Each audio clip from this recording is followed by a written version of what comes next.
Hey everybody, this is Tim, and welcome to my tutorial on how to paint this sunrise.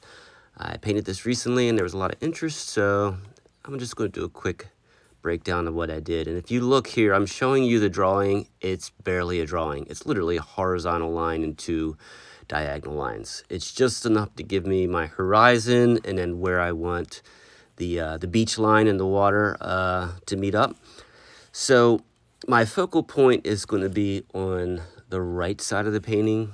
This is where I'm going to get that real bright sunshine effect. And those of you who have painted with watercolor for a while know that you get something to look bright by not painting it.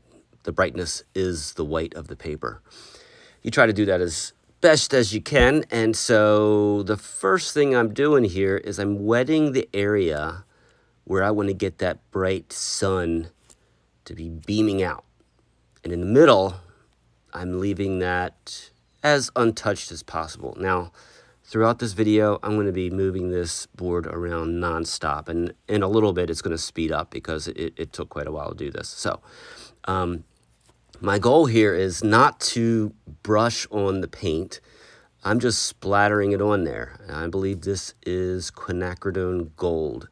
I love that color. It's a Daniel Smith color. It first lays down more on the orangish side, and then as you get it wet, it really brightens up.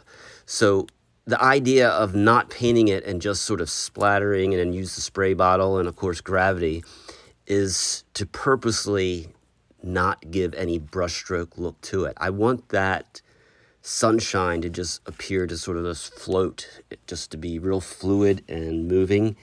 And I've found the more that I try to paint that, the less it looks like I want it to look, you know? So you'll notice there are a little bit of different shades making their way in there. I think I start pulling in some, that might be burnt sienna, maybe a little bit of pyrrole orange. I don't recall exactly. I think it's burnt sienna.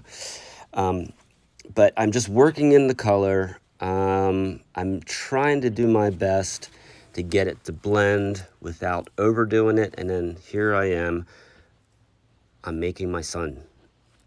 And you saw what I did. I just removed the paint. So I've got a paper towel and I'm just dabbing out that paint. Now, this is very wet and you can see drips. You can see it shining in the light there. You get a lot of glare, sorry about that. But here I'm going to speed up the painting. I am showing you how I'm going to be adding in some of the pyrrole orange and how difficult it is to preserve that area that is going to be the sun. So in a second you're going to see I'm just going to repeat over and over this one little spot. Here we go.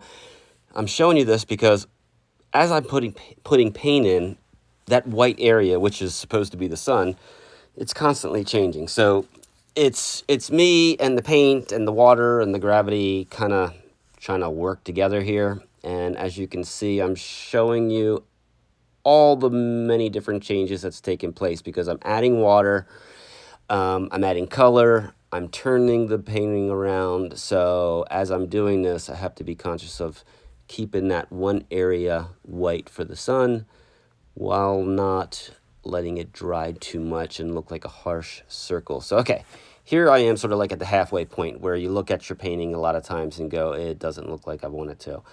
I've got some basic colors in for what will be the water. I've got some basic yellows and oranges for what is the bright sky. And of course that little white area there, which will represent the sun. So it's hard to envision what this thing is going to look like at this point when you're the artist. I mean, I have an idea of what I want it to be, but quite honestly, the final outcome, I'm not sure. I'm just sort of going with it, you know.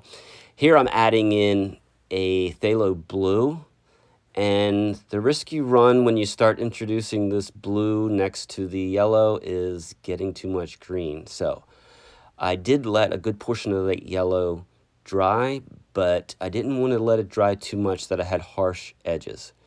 So as the blue settles in a little bit, I start introducing this violet, and I'm using just the side of the brush to put this down. Again, I don't want it to look like I'm painting strokes of color in there. And here I am coming in with it's a rose color. I don't recall exactly which one I have, but I wanted to get some depth with the dark purple clouds and then the glow coming off of the sun onto those purple clouds with the lighter rose color. So now it's starting to take shape. I've got that low-lying cluster of clouds at the bottom in purple, and here I am laying in some stronger orange, much less water, and I'm letting a little bit of that bright yellow peek through. And as these colors start settling in, it's going to change a little bit, and then you're going to start getting a more real sense of sky. And is it upside down? Yes, it's upside down. Well, I'm turning this painting throughout the entire process. Not everybody does this. For me, it works. It's just how I paint. If it drives you crazy to keep picking up your painting and moving it, you just have to find a different way to get these, the look that I'm getting here. A lot of what I'm doing is reliant upon good old gravity and water. It's hard to tell you exactly when to spray, how much to lean the board. It's just a feel thing.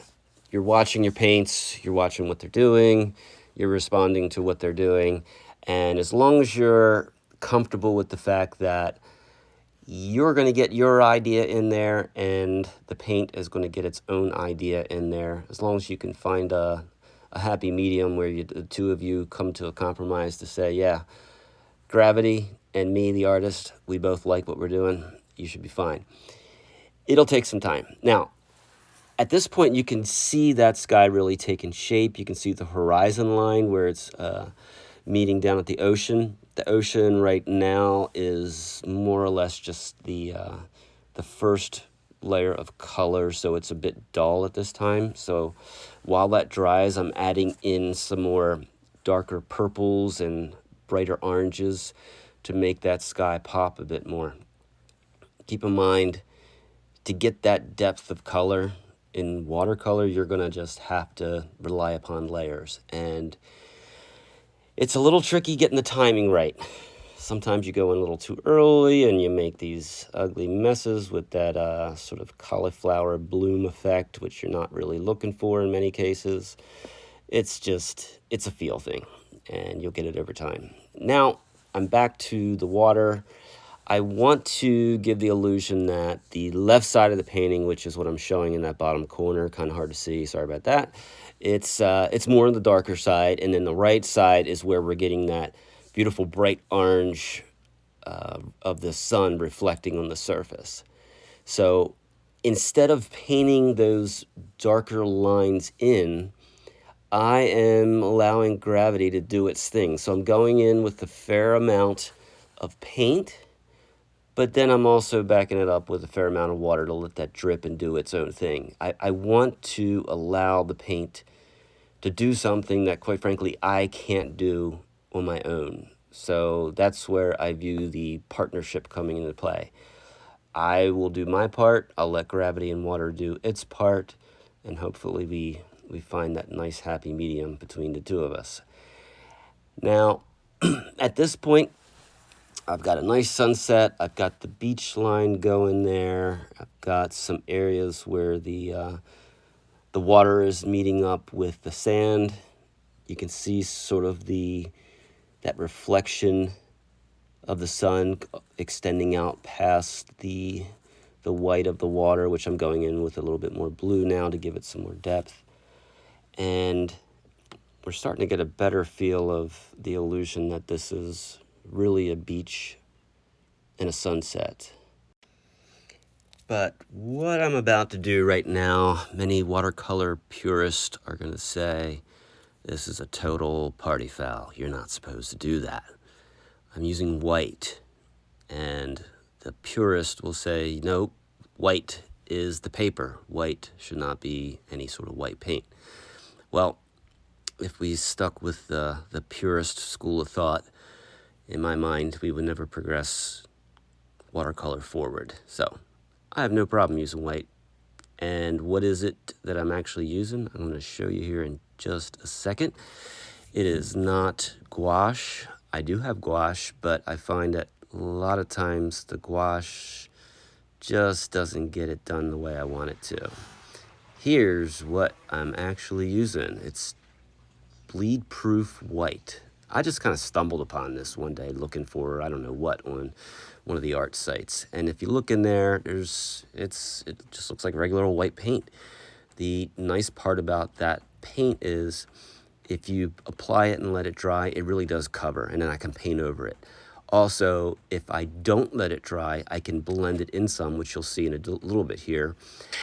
And when I blend it in, what I end up getting is some softer whites, not so bright and unnatural looking. And if you're picturing, the beach line and that water coming up, and you got a little bit of that saltwater foam hitting the sand, in this case, very brightly colored water and sand because of the sun reflections, that allows me to get a more realistic effect, at least in my opinion. It's not quite there yet, so you'll see it come together in a bit. I apply some of the regular watercolor pigment, and then I work in some of that bleed-proof white. And in the background there, I'm adding in some lines with the purple color, just to give the sense that the water is not perfectly still. There are some ripples and waves. And now I'm working back into that front section there where the water is meeting the beach and getting some more depth and color in. So I'll start playing around with the bleed proof white again, and this is where I was saying I kind of get that blending action happening. And you can see, here we go, I'm really working it in there. At this point, quite frankly, it is again just a total feel thing, because as I was doing this, I can tell you right about this point, I'm saying to myself, you have just made a total mess. It's really hard to tell sometimes with watercolor how it's going to dry and what it's going to look like later, because it changes so much as it's drying. So all I can say is it's going to be a little bit of trial and error. The bleed proof white does give you a little bit of forgiveness in that if you come back later and it's dry and you weren't thrilled with it, you can go over any paint with that bleed proof white, and it does an excellent job of coverage. You just can't get too crazy with it and try to do a big area. If it's a small spot, you can usually get away with it and it'll work just fine. Okay, at this point, a lot of the paint is starting to dry. I'm just kind of working in some finishing touches. And really what I needed to do was I was realizing the right bottom corner was too bright, and it was kind of stealing away some of the action that was happening with the sunset itself. So if the sunset is the star of the show, I wanted to dial back the brightness of that bottom right corner so that the viewer is not getting distracted by that spot. That really is just sort of background noise, if you will. I just went in with a very lightly wet brush underneath the sun there to put in some lighter marks. Basically, I was lifting paint out. You may have saw for a second there, I also had like a 3-inch wide brush where I was addressing the horizon line, and here I have a flat brush doing the same thing, addressing the horizon line and adding in a little bit of depth and darker color, just to get a bit more of a sense that it's not a separation between the water and the sky. It is just a horizon line. So I added in a little bit more of that purple, just so it didn't seem so separated. It was feeling a bit divided up too much for me. And again, I'm working in some darker colors, just applying my layers off to the left. It's interesting, keep in mind when it comes to watercolor, well, any paint really, but when you want to make something look brighter, oftentimes you need to put a darker color next to it. Not necessarily try to get that same color brighter and brighter, but you put a darker color next to it. So here we go. We've got a dried painting, finished product, and I'm super happy with how this turned out. I like the vibe of it. I want to go there. I want to see this. I'm zooming in here to show you what that sun looks like. So when you're going to paint a sun, you probably get the vision of a yellow circle, because that's how we were taught to draw a sun when we were growing up. And you look here and you go, well, what shape is that? It's not really defined. I really don't see the edges. It's white, so my brain thinks it's a sun. That's what we want. We don't want to necessarily have that perfect circle. We want the white of the paper showing through. That gives the illusion that it's a real bright spot on the painting. And then that yellow and deeper oranges and ultimately the violets, purples, and blues give it the depth where I'm seeing the sun beam out into the sky. And then, of course, down into the horizon on the water, we have that gradient occurring left to right, that cool color way off to the left, coming over to a very warm color on the right underneath the sun. Now here's the shoreline where I was working in some of that bleed-proof white, and you can see it's just sort of got the milky, cloudy, creamy look to it. It's hard to tell how was it painted, and that's what I want. I don't want it to look painted. So it was a lot of working and reworking. Believe me, you can definitely overwork this stuff. I've done it so many times, and it's a little frustrating, but over time, you know when to just back off and let it do its thing. I was super happy with this painting. I hope you like it. Hope you learned something. Take care.